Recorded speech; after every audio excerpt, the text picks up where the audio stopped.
ये अच्छी खबर है। वित्त वर्ष 2021-22 की पहली तिमाही में शानदार जीडीपी के आंकड़े सामने आए।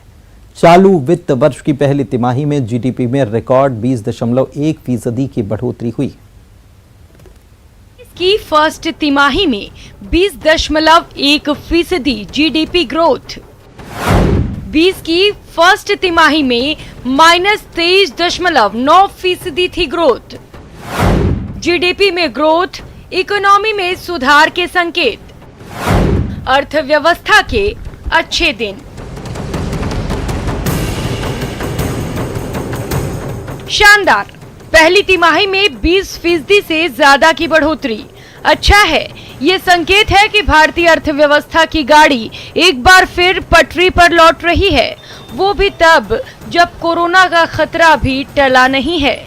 देश तीसरी लहर की खौफ में है, फिर भी इस पहली तिमाही में जीडीपी के जो आंकड़े सामने आए हैं वो शानदार हैं।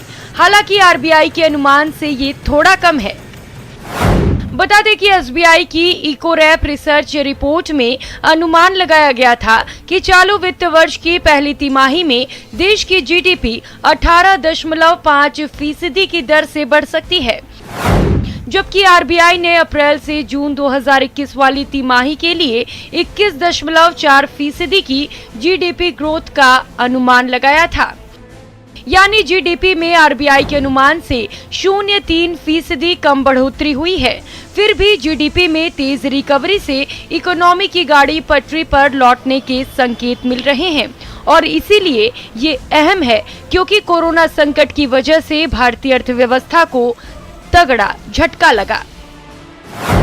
वित्त वर्ष 2020-21 की पहली तिमाही में जीडीपी में 23.9% की भारी गिरावट दर्ज की गई थी। उसके बाद दूसरी तिमाही में जीडीपी में 7.5% की गिरावट आई, तो वही तीसरी तिमाही में 0.4% जीडीपी रही, जबकि चौथी तिमाही यानी इस साल जनवरी मार्च के बीच में जीडीपी ग्रोथ रेट 1.6% दर्ज की गई। इस तरह से वित्त वर्ष 2020-21 के लिए जीडीपी ग्रोथ रेट -7.3% रहा। बता दें कि जीडीपी ही वो पैमाना है जिससे पता चलता है कि देश की अर्थव्यवस्था किस ओर जा रही है। जीडीपी में बढ़ोतरी का साफ मतलब है कि देश के उत्पादन में बढ़ोतरी हुई है, लोगों की आय में बढ़ोतरी हुई है, लोगों के खर्च करने की क्षमता बढ़ रही है। मतलब ये है कि कोरोना संकट के बीच केंद्र सरकार के लिए पहली बार जीडीपी के मोर्चे पर अच्छी खबर आई है। Bureau report, news 18 network. बड़ी खबर रायपुर से आपको बता देते हैं। यहाँ पर प्रदेश के स्वास्थ्य मंत्री टीएस सिंहदेव दिल्ली से रायपुर लौट आए हैं और अपने दिल्ली दौरे को लेकर उन्होंने कहा है कि घर पर पूजा पाठ था, उनका निजी दौरा था, कोई राजनीतिक चर्चा नहीं हुई। यह भी कहा कि दिल्ली में पारिवारिक पूजा कार्यक्रम में शामिल होने के लिए गए थे, घर में सुख शांति को लेकर यह पूजा थी। टीएस सिंहदेव ने यह भी कहा है कि मेरे शुभचिंतकों ने मुझे कुछ भी कहने से सचेत रहने के लिए कहा है ताकि कोई विवाद की स्थिति न बने। ढाई साल वाले मामले में जितनी चर्चा होनी थी हो चुकी, अब इस मुद्दे पर बोलने के लिए कुछ बचा नहीं है।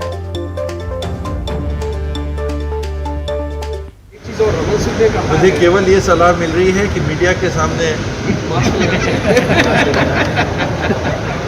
कोई ऐसी चीज़ नहीं बोलना, सब कोई माहौल ख़राब नहीं करना, आपकी तरफ से कोई ऐसे कमेंट नहीं आने चाहिए। और कुछ वाकई में बचा नहीं है, इतनी सारी चर्चा हो गई है तो कुछ नया कहने को है।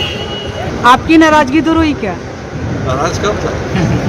हम लोग तो साथ साथ मुस्कुराते रहे। बाबत की तो कुछ ये वाला पूजा पाठ की। इंदौर से इस वक्त की खबर आपको बता रहे हैं। बड़ी खबर, यहाँ डेंगू के 6 नए मरीज मिले हैं और इसके बाद मरीजों की संख्या बढ़कर 62 हो चुकी है। इंदौर में स्वास्थ्य विभाग की अब टीमें जो हैं वो डेंगू की लार्वा का सर्वे कर रही हैं। 351 टीमें बनाई गई हैं। 42,000 घरों के सर्वे में 880 घरों में लार्वा भी मिला है। तो लोगों को सावधान हो जाने की जरूरत है क्योंकि इंदौर में डेंगू के मामले तेजी से बढ़ते हुए 6 और मरीज मिल गए हैं और इसी के साथ से यह संख्या बढ़कर 62 हो चुकी है। और ऐसे में स्वास्थ्य विभाग तो अलर्ट हो ही चुका है। 351 टीमें बनाई गई हैं जो इंदौर में डेंगू के लार्वा का सर्वे कर रही हैं। 42,000 घरों के सर्वे हो चुके हैं, जिसमें 880 घरों में लार्वा मिला है। बाकी लोगों को सावधान रहने की जरूरत है।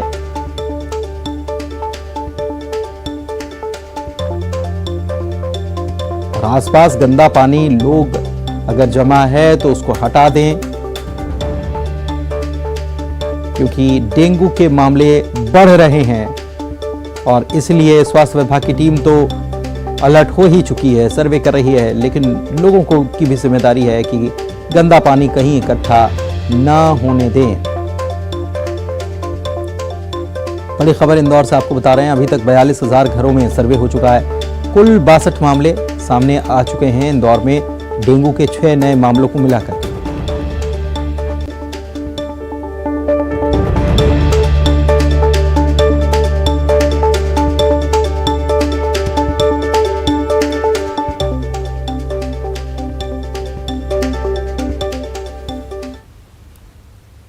चलिए आगे बढ़ते हैं। ग्वालियर से इस वक्त की एक बड़ी खबर आपको बता रहे हैं। डॉक्टर ने अस्पताल में खुदकुशी कर ली। प्रताप अस्पताल में डॉक्टर ने खुदकुशी की है। डॉक्टर के पास से 4 पन्नों का सुसाइड नोट भी मिला। पारिवारिक परेशानियां इसके पीछे वजह बताई गई हैं, क्योंकि इसका जिक्र है सुसाइड नोट में। कामपुर थाना क्षेत्र का यह मामला है। पुलिस मामले की जांच में अब जुट गई है। ग्वालियर से बड़ी खबर, डॉक्टर ने सुसाइड कर लिया। अस्पताल में सुसाइड कर लिया, खुदकुशी की है और वजह पारिवारिक बताई गई है। जो सुसाइड नोट छोड़ा उसमें इसका जिक्र है।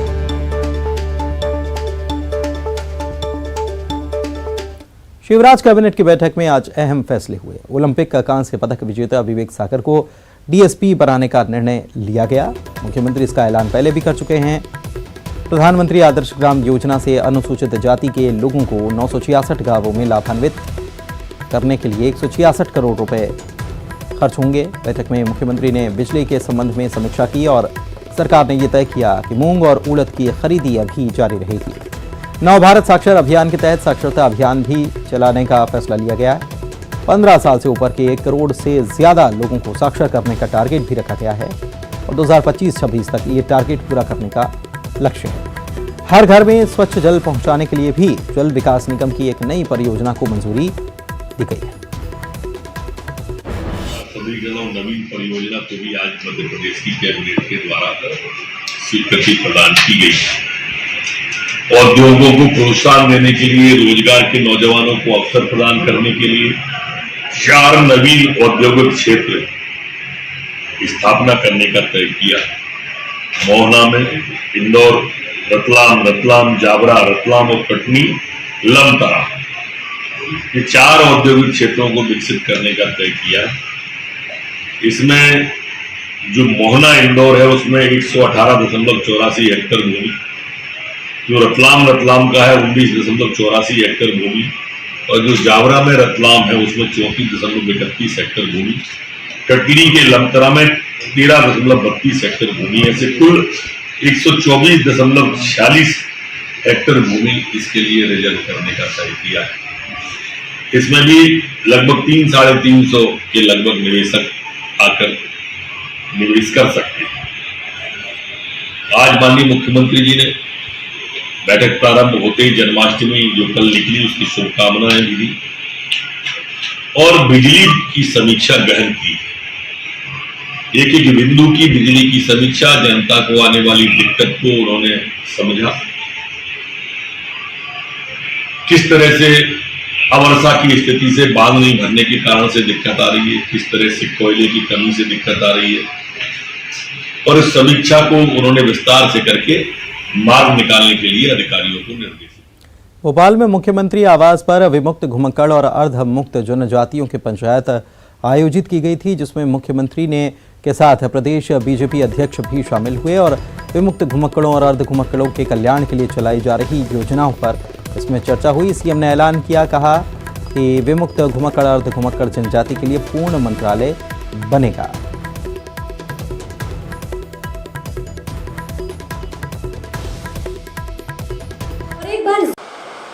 पहली बार पंचायत बुला के ये तय किया कि घुमंतु और अर्ध घुमंतु जातियों का अलग से मंत्रालय बनाया जाएगा।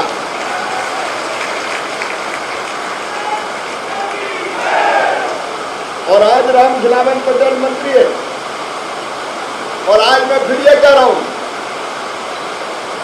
ये विभाग मंत्रालय आधा अधूरा नहीं रहेगा। आपके संपूर्ण कल्याण के लिए पूरा मंत्रालय बनाया जाएगा। रवि बुंदेला जी कह रहे थे, अरे नगला मंत्रालय थोड़ी बनाएंगे तो पूरा बनाएंगे, कमी रहने को पूरी कर देंगे। अपराध करने पर अपराधी का नाम लिखा जाएगा, किसी जाति का नाम नहीं लिखा जाएगा। पूरी जाति अपराधी थोड़ी होती है, अपराध करने वाला अपराधी होता है।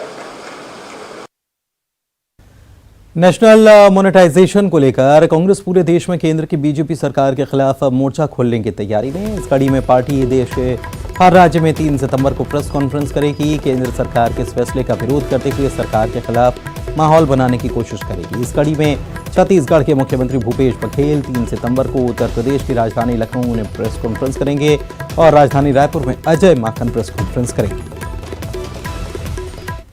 सरकार ने जिस तरीके से राष्ट्र की संपदाओं को बेचने का अभियान चलाया हुआ है और देश की संपदा बेच कर, पुरखों के द्वारा बनाई गई संपदाओं को बेच कर मोदी सरकार अपने 2 उद्योगपति मित्रों को मदद करने में लगी हुई है। हवाई अड्डे, railway station, railway line, train, कुछ भी तो नहीं बचा।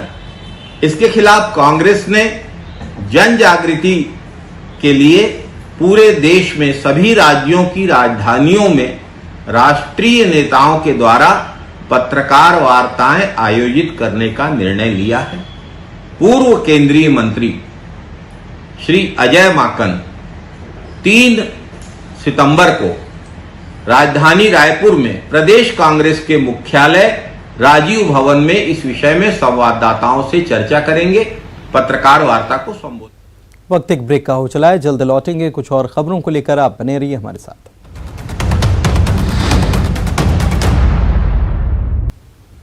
ब्रेक के बाद आपका स्वागत है। एक तरफ कांग्रेस नेशनल मोनेटाइजेशन के खिलाफ देश भर में प्रेस कॉन्फ्रेंस करने जा रही है, तो वहीं छत्तीसगढ़ में बीजेपी अभी से चुनावी रणनीति पर मंथन करने में जुट गई है। आज से छत्तीसगढ़ में बीजेपी 3 दिनी चिंतन शिविर की शुरुआत कर चुकी है। जगदलपुर में आज बीजेपी के चिंतन शिविर की शुरुआत हुई।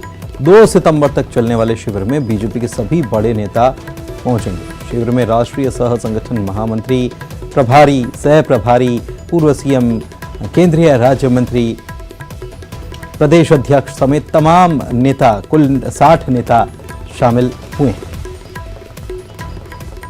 तब में बीजेपी 3 दिनों तक चिंतन करेगी, मंथन करेगी। आज से बीजेपी का जो चिंतन शिविर है वो शुरू होगा। हमारे साथ चर्चा करने के लिए नेता प्रतिपक्ष धर्मलाल कौशिक है। सर, 3 दिनों तक आप लोग बस्तर में रहेंगे। 3 दिनों तक आप लोग बस्तर में रहेंगे। क्या बस्तर में चिंतन शिविर का आयोजन किया गया है और आज से प्रारंभ होकर के 2 तारीख को फर्स्ट हाफ में खत्म होंगे। आने वाले जो समय उसकी कार्य योजना और जिस प्रकार से सरकार 2.5 साल में फेल हो गई है सारे स्तरों पर, इसको लेकर के जनता के बीच में जाना, इन महत्वपूर्ण विषयों पे बैठ करके चर्चा करना, अलग अलग विषयों पे, और आने वाले समय की कार्य योजना बनाना, इसको लेकर के ये आयोजन किया गया है। और मैं समझता हूं कि आते ही मुझे जो अच्छा शुभ संकेत कि लोगों में उत्साह यहाँ बहुत है, कार्यकर्ताओं में काफी उत्साह दिखा मैंने। बस्तर में इस शिविर का करने का कुछ विशेष महत्व, क्योंकि बस्तर में बीजेपी का खाता नहीं खुल पाया था 2018 में। देखिए, खाता तो 18 में खुल पाया था, लेकिन बम विस्फोट में हमारा भीमा मंडावी जी मारा गया। किंतु बस्तर सिलेगर का मामला आ गया, सर्व आदिवासी समाज पूरे नाकाबंदी कर रहे हैं, समस्या किसी के हल हो नहीं रहे हैं और इसको लेकर के पूरे बस्तर में आक्रोश है। चाहे आप बोधघाट परियोजना की आप बात करें, नक्सलाइट जिस प्रकार से लोगों को जाकर के घुस के मार रहे हैं, और इस सरकार में आदिवासी खास करके इस सरकार से इतनी नाराजगी है कि जिस प्रकार से उनकी हत्याएं हो रही है, असुरक्षित हैं। ये तमाम मुद्दे। बुलेटिन में इतना ही। नजर हेडलाइंस पर।